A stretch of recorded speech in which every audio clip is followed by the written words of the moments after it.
No tiene ningún sentido, no tiene ningún porqué que yo hiciera algo así a la persona que estaba a mi lado. Spain's most chilling murder case, referred to by the local press as El Crimen de la Guardia Urbana, the crime of the urban guard, the brutal killing of a police officer caused a media frenzy. A runner who was out for a jog near the Foy Reservoir in Barcelona made a shocking discovery of a torched car. The story revolves around the 2017 murder of Guardia officer Pedro Rodriguez and the 2020 trial involving Rodriguez's partner Rosa Perel and her lover at the time, Albert Lopez. Pedro Rodriguez's body. On May 4, 2017, a burned-out car was found next to the Foy Reservoir, a reservoir in the Garrafa region, 50 kilometers from Barcelona. When the Mossos squad, Catalan police, arrived and lifted the trunk of the burned-out car, they found the remains of a very destroyed human body and a few bones and screws belonging to a spinal column prosthesis. And on those screws there were numbers. The only identifying signs linking Rodriguez's name were the motor's chassis number. Pedro Rodriguez was an officer from the traffic unit of the Barcelona Urban Guard, and he had recently been suspended from work because he had beat up an 18-year-old motorcyclist who hit him with the motorcycle and didn't stop. The Mossos squad found out that Pedro lived in an urbanization close to where the car was found, and that he had a partner, Rosa Perel, an urban guard too. At midnight, they tell Rosa about Pedro's car and the human remains that they think are Pedro's. Rosa doesn't flinch or act surprised. Because of that, the Mossos tell her to come with them to the police station for questioning. Rosa refuses, explaining that it's late and she has 2 little girls sleeping upstairs and she can't leave them alone, promising to go the next morning. The next day, Friday, 10 May, Rosa goes to testify at the police station. Rosa confirms that Pedro had back surgery a few months ago. According to Rosa, Pedro left home angry on the second Tuesday because she had a conversation with Ruben, her ex-husband and an agent of the Mossos de Escuadra whom she had 2 girls with, and she hadn't heard anything from Pedro since then.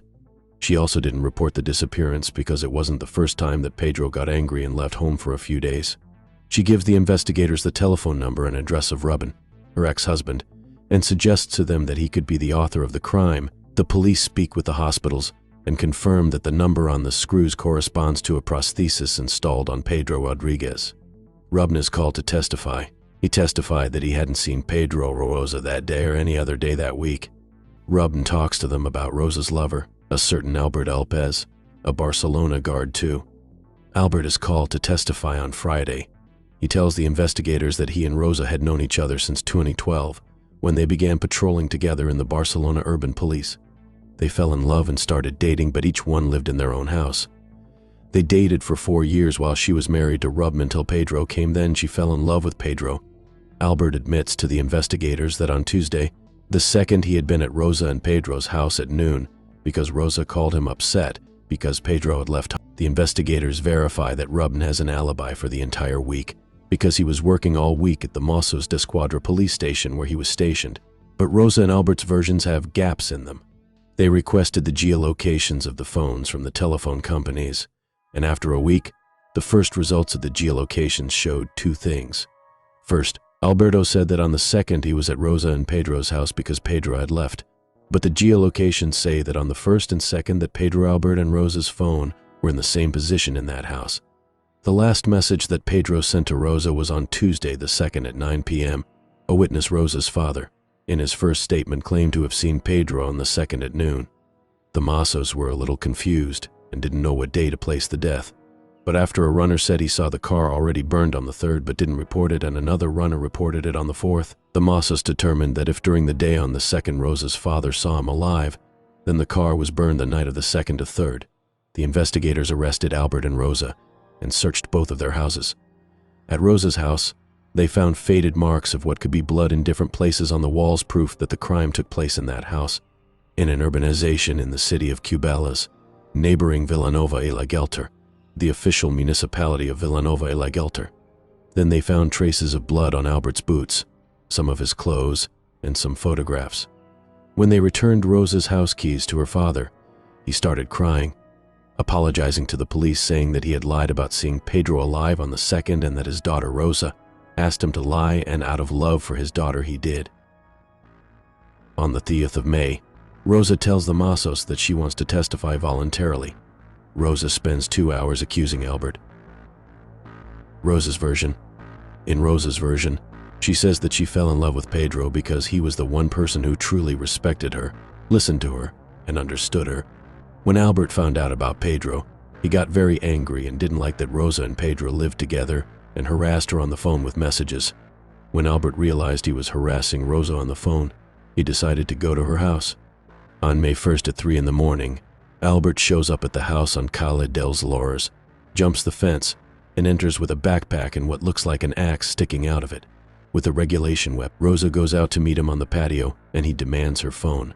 Seeing the threat, Rosa panics. According to Rosa, Pedro was asleep on a sofa on the ground floor of the house, and the girls slept in a room upstairs. Rosa gives the phone to Albert, runs to the room with the girls, and locks herself inside, placing everything she can behind the door so Albert doesn't come in. Rosa says she didn't have time to tell Pedro, and after she locked herself with the girls, she heard very loud noises on the ground floor. After 2 hours, when the noise stops, Rosa goes down and finds Albert alone with a blood-stained face, blood-stained gloves, and an axe in his hands. He tells her to help him clean the mess, or he'll hurt her daughters. Rosa, in a panic, obeys. They cleaned the whole house, but Rosa says she didn't see anything else, not even Pedro's body. Albert stayed at the house all night but left the next day, the second because he had a trial in the City of Justice in Barcelona. He threatened Rosa, telling her if she made a call or did something he didn't like, her daughters would pay. Rosa believed him and stayed quiet. Albert returned from the trial at noon, and that's when the geolocators detected him again. He spends that afternoon there, and at night, they cover up their act.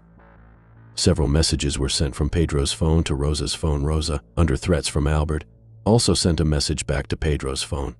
This was why it was detected by the mobile phone antennas, that the phones were in the same position when they sent messages to each other. Albert buys gasoline and forces Rosa to take Pedro's car, a dark Volkswagen Golf. With Rosa driving in front and Albert following behind, they head first to the urbanization of La Bisbal del Penedès, a town not far from where Ruben lives, because they wanted the repeaters to detect that Pedro's phone was near Ruben's house, which should have detected Rosa and Albert's phone too. After that, they drove to the reservoir, and that's where the car was burned. Rosa's relationship with Albert was far from the fairy tale romance that anyone might hope for. In her version of events, it had become toxic, and she desperately wanted to break free. She claimed that fear held her back from doing so.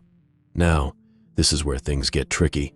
If we assume that Rosa was flat out lying about her feelings of fear and that she was the mastermind behind killing Pedro, it could cast a dark shadow over her character. It might suggest that she possessed incredible acting and manipulation skills, skills that allowed even the journalists to question her sincerity. On the other hand, if we consider that Rosa was genuinely afraid of Albert, it opens up a different perspective. It raises questions about her judgment, especially given her background as a police officer. She might have been torn between her love for her daughters, the one genuine connection she believed in, and the fear of what Albert could do to them. It's a painful dilemma to contemplate, a mother making choices out of desperation to protect her children, even if it means maintaining a connection with someone she wants to escape. Albert Lopez's version against Rosa Pearl. Albert Lopez said that he received a call from Rosa asking him to come to her house because she had argued again with her partner Pedro. When Albert arrived, she also told him that Pedro had attacked her. He remembers that she was quite upset, and she got into Albert's car to go for a drive. When they returned, Rosa took the victim's vehicle and asked Albert to follow her because she wanted to leave the car lying on a forest track. Once there, he stopped, but she continued a few meters, and shortly after, he saw a flash. The car appeared with Pedro's body burned in the trunk. Albert said he remembered that she always denied murdering him.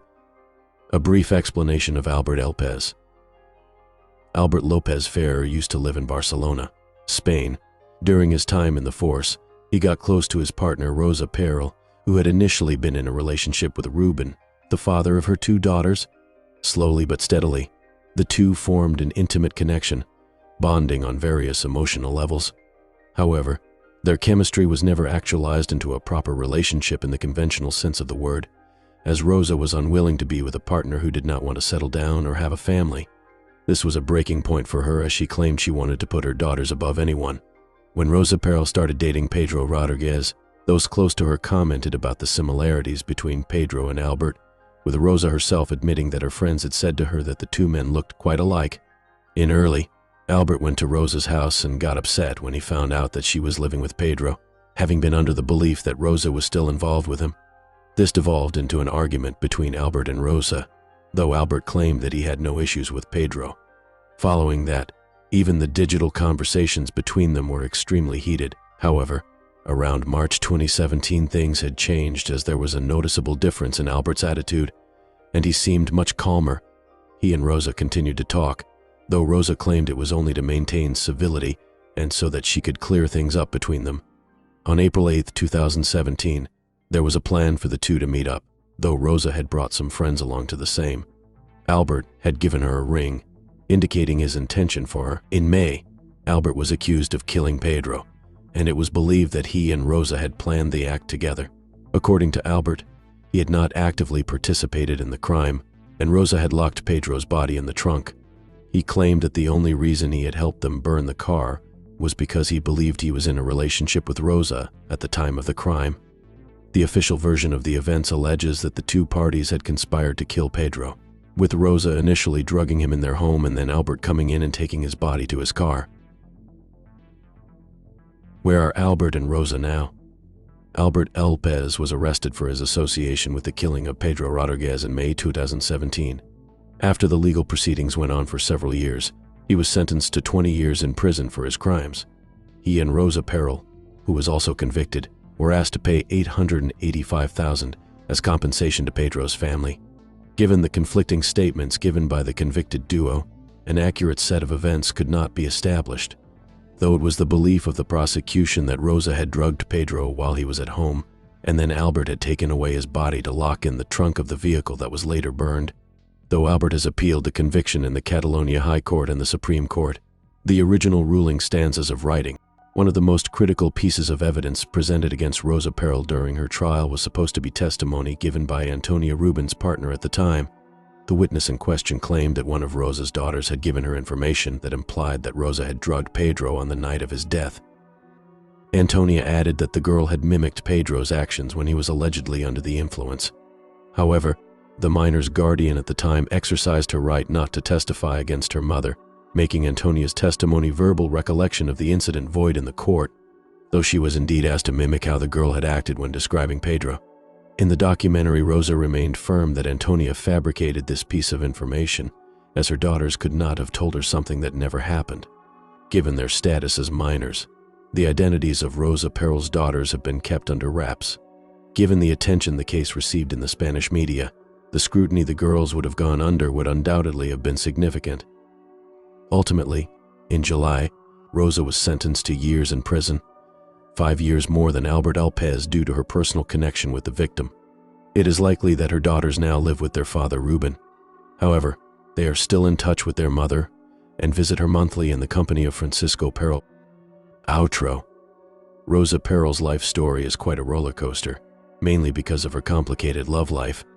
The decisions a woman makes in her romantic life can lead to distressing consequences, particularly when societal double standards come into play. Interestingly, while Rosa was still with Ruben, she had cheated on him with a sub-inspector named Oscar. However, she stated that when she wanted to stop their relationship and was willing to leave behind, Oscar had leaked her explicit photos to all her contacts by hacking into her email.